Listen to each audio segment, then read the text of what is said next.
ஆசை கோபம் களவு கொள்பவன் பேசத் தெரிந்த மிருகம்.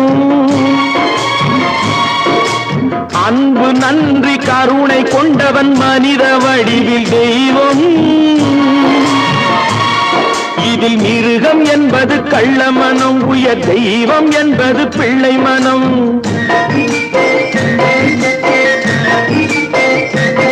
இந்த 6 கட்டளை அறிந்த மனது ஆண்டவன் வாழும் வெள்ளை மனம், ஆண்டவன் வாழும் வெள்ளை மனம்.